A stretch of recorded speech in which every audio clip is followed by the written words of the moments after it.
কয়েকটা জিনিস মিলে সলাৎ কায়েম হবে। এক নম্বর, ইন্নাহা তাওকিয়াতু হুদুদিহা। প্রত্যেকটা সলাতের এরকম একটা হুদুদ আছে, সীমানা আছে। এই সীমানার ভিতরে সলাৎ আদায় করতে হবে। একটা আদায় করেন নাই, আপনি সলাৎ কায়েমকারী হইতে পারবেন। যারা শুধু জুমার সলাৎ আদায় করে, ঈদের সলাৎ আদায় করে, তারপরে জানাজার সলাৎ আদায় করে, এরা সলাৎ কায়েমকারীর আওতাভুক্ত সব সময় সবচেয়ে কম দামে কেনাকাটা করতে ভিজিট করুন দামকম.com। নয়, কারণ প্রত্যেকটা হুদুদের ভিতরে তাকে সলাৎ কায়েম করতে।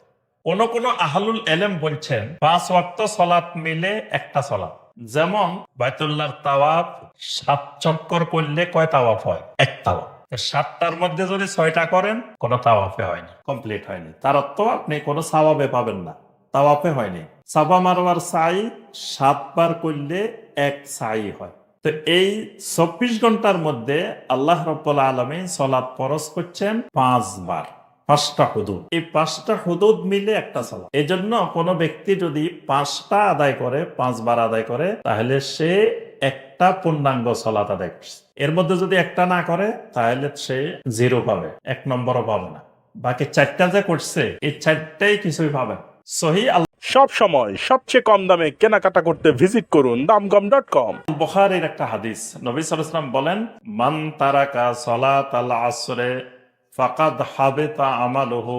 যে ব্যক্তি আসরের সালাত ছেড়ে দিল, তার সব আমল নষ্ট হয়ে গেল।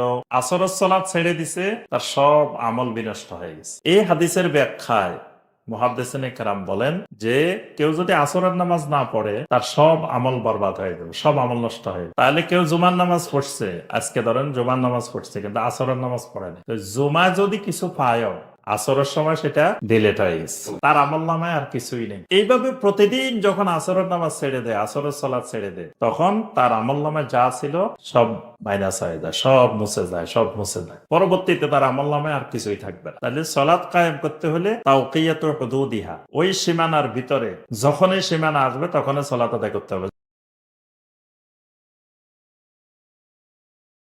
সব সময় সবচেয়ে কম দামে কেনাকাটা করতে ভিজিট করুন দামকম.com।